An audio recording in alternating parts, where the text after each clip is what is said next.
It's in by Mount, and Pulisic has worked his way through, and it certainly isn't going to finish 0-0. A goal inside 5 minutes, and it's come from the United States of America.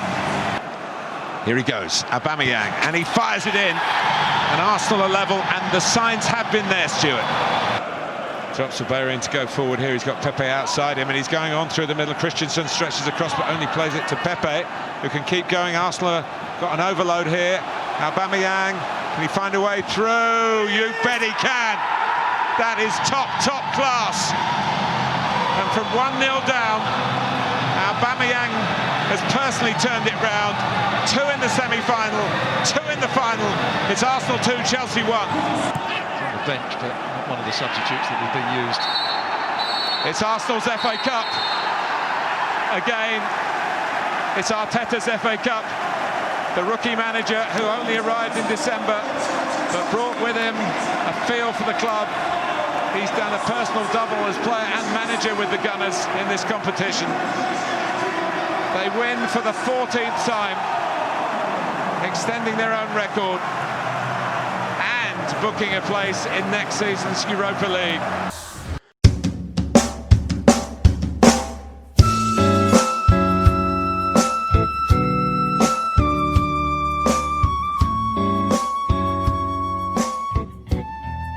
Hello and welcome to the latest episode of the Legion of Sports. Today is Sunday special. Today is a little different. It's not as extended as some other episodes. Today we're focused on the FA Cup final that was all London affair, London derby basically yesterday. And the victors, Arsenal, defeated Chelsea by 2-1, coming back from 1-0 down to defeat the Blues 2-1 with goals from their star striker, Pierre Emerick Aubameyang, who is in his final year of the contract. We'll get much more into his future, but first, let's start at Wembley. Avinash, how was yesterday's game? As a neutral fan, when I was watching the game, I think both teams started. Well, I won't say both teams. I would say Chelsea started the game really well. Yeah, Chelsea set out the pace really good. They were off the blocks quicker. First 15 minutes, they could have scored a couple goals. I mean, a handful of goals, to be honest. And Arsenal's writing was against the wall after Pulisic scored a brilliant goal. And I don't know why Chelsea slowed down after that goal. It was like something out of a Harry Potter movie that there was a spell cast on the Chelsea squad. They just completely fell apart after that goal went in. Officiating was horrible. That shouldn't have been a red card. And there were a couple other decisions that went against Chelsea. But other than that, Chelsea didn't look good after 15 minutes at all. And Arsenal thoroughly deserved their win, I think, after 15 minutes. After that spell of 15 minutes Chelsea had. Was that even a penalty?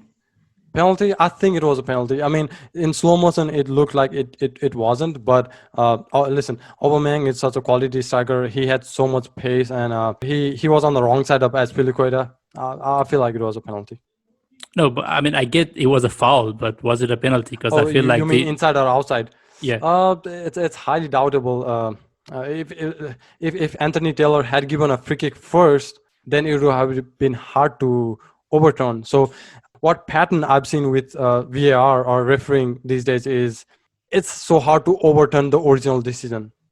Yeah, I mean, like I said 2 weeks ago, VAR is just there to support the referee decision.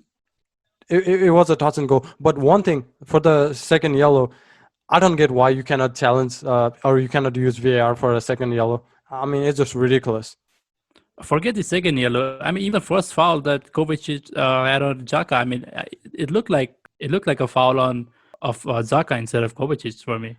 I feel like second wasn't a foul. First one, I think it was a malicious tackle. The point I'm making is, for the second yellow or the red card, it's a ludicrous rule that you cannot use VAR for a second yellow. Come on. Yeah, and after the red card, I think Chelsea were just basically scrambling to get anything out of the game.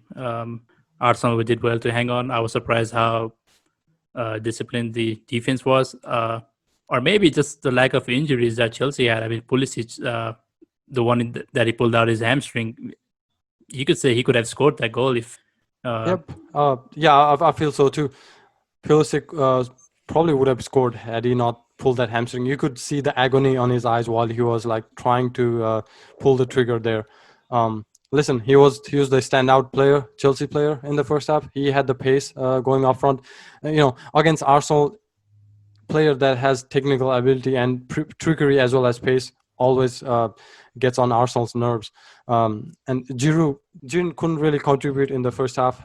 He doesn't have that pace to run down the channel, but Pulisic had, and it was unfortunate for Chelsea for him to go down with that hamstring injury. And a couple of other things that I noted was Cesar Azpilicueta. I mean, he gave away the penalty, but other than that, his leadership was highly missed.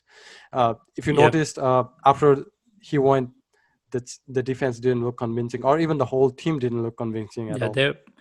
As soon as Pulisic was out of the team, the offense just struggled. I mean, players were just looking around each other like, what's going on? What are we supposed to do now? They had no tactics, no plan. Tammy Abraham came in, didn't really make any difference. See, I was surprised the fact that Frank Lampard didn't really make any changes in the halftime. See, his team started up the block really quick, first 15 minutes. Arsenal came back into the foray and finished off really good the first half. But then again, Lampard, I think, missed a trick. Like tactically, he should have switched something in the halftime team talk. He wasn't capable. But listen, in the overall picture, it was a sad day for Chelsea. But then again, the season they've had after no transfer window basically, and the odds were heavily stacked against them, and being able to finish in the top four, great season for them. And it's only going to get worse for Chelsea as they got to play the Champions League too now with limited amount of players that they got. Not that it's going to make any difference to Chelsea because they're only 3-0 down. I mean, Chelsea should be happy with the season they went through. I think top four is a fair result for them. Yeah, of course. And see the amount of injuries they had. It was just unfortunate for them. Got to feel bad for them. Not just in the overall picture. The amount of games they have played, not just Chelsea. I mean, even Arsenal, even other teams have played so many fixtures in short span of time. It just had to hit a certain team at a certain point.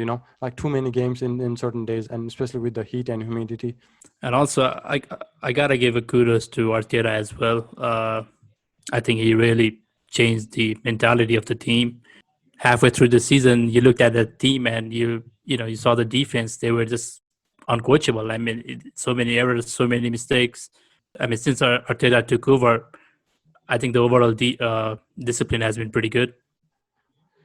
100%. So the team he inherited was in shambles, honestly speaking. Granit Xhaka, he was out of the door basically.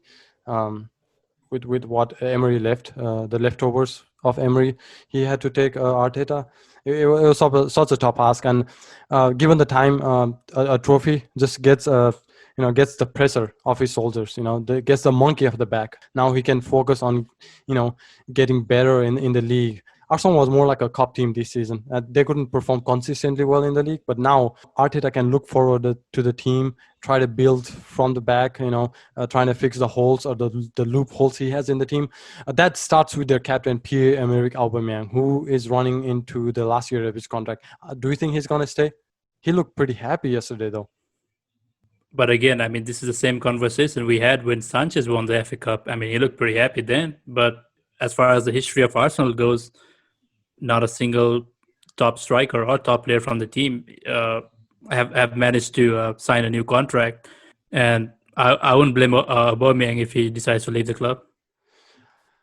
I wouldn't blame him either. But see, the differences between him and Sanchez is a few things. I mean, both are great players. Make no mistake about that. Or you can throw. Well.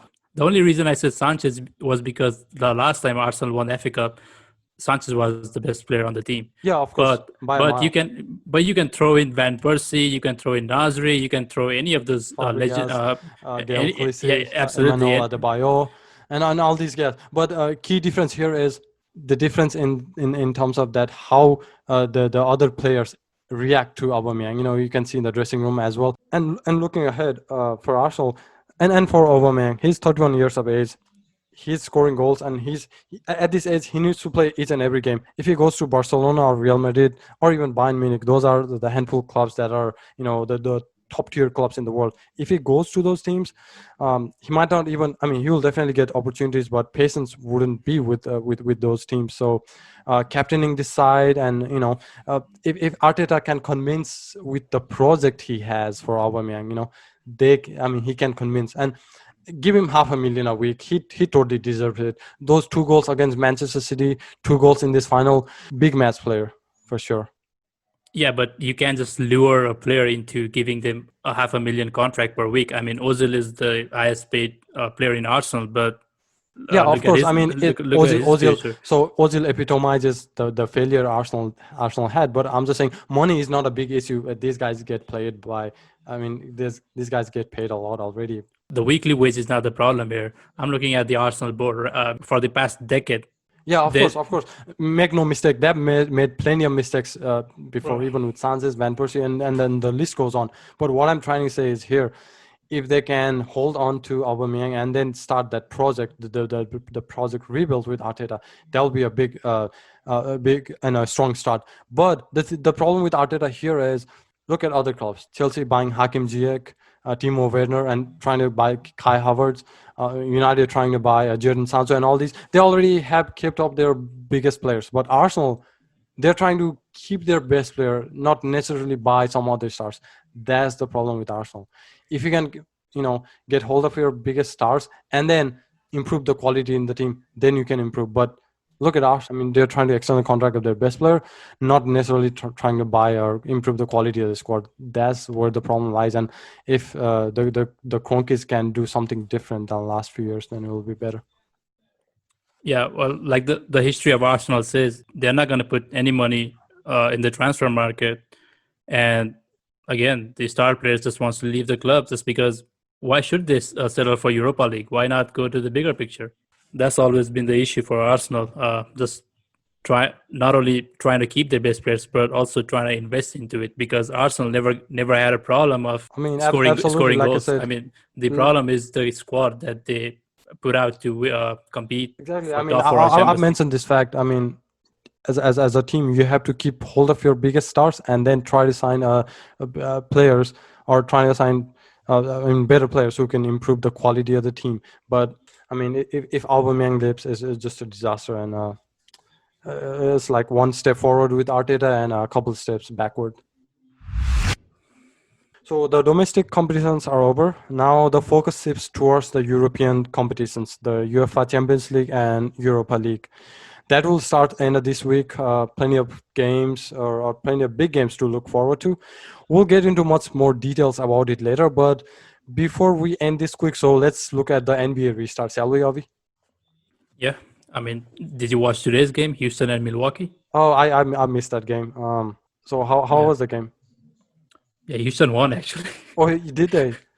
Houston won by 4 points. But the best game so far after the restart was definitely the Portland and Celtics game. Portland was losing by 24 points, and they made a huge comeback, and I think they only lost by 2 or 3 points at the end. So that was a great game.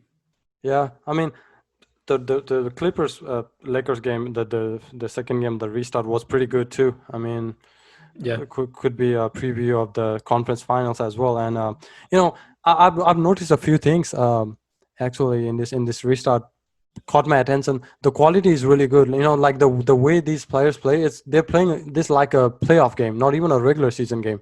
The intensity of the games. Absolutely, and the lack of fans, I think, adds like an extra catalyst for them. They might be thinking this is just like a normal practice scrimmage game, and they are just throwing their body out. Yeah, and another thing I noticed was they don't have really those cameramen behind the boards or behind the rim, and they're just flying into the rims. And there's a lot of space behind the rim, so they can go flying into. And then, listen, I've never been this excited for the NBA. We'll be with the playoffs in a couple of weeks' time, and they're already playing like playoffs. We saw some disastrous performances from the likes of Pelicans. Man, what are they even doing, man? I mean, they're just planning to fail at this point, aren't they? They aren't even trying to go to the playoffs. Yeah, I totally blame the coach for it. I mean, what's the point of having Zion in your team if you're not going to play him? I mean, blaming on minutes restrictions. Come on, man. NBA just made this format so that we could see Zion play, or we could see Zion compete for the playoffs. Wasn't it the initial Exactly. objective? But again, I mean, Clippers were clearly a better team. I mean, no doubt about it. I mean, but losing by 32 points at the halftime, that's just disgraceful, especially with the way the rest of the teams are performing in the bubble. It's just disgraceful. And I didn't see the game today. Milwaukee Bucks and Houston. I watched the Houston game against Dallas. Dallas again blowing leads, man. I think that is their 16th game. They lost by 5 points or less, and that's like 5 or 6 more than the second best. It's just pathetic how they've been losing. I mean, close games. Even right now, I think there's 3.2 seconds remaining, and Dallas is down by 2 points. And I think they don't have the ball, so you can count this one as a loss too. It's the experience. There's no one in Dallas team that actually can guide you when the game is on the line. Luka is great, Porzingis is great, but somebody gotta take the step when the game is on the line. See, Luka is great, but he has a lot to learn too. The last game I watched, he was taking some, difficult. He was taking some difficult shots.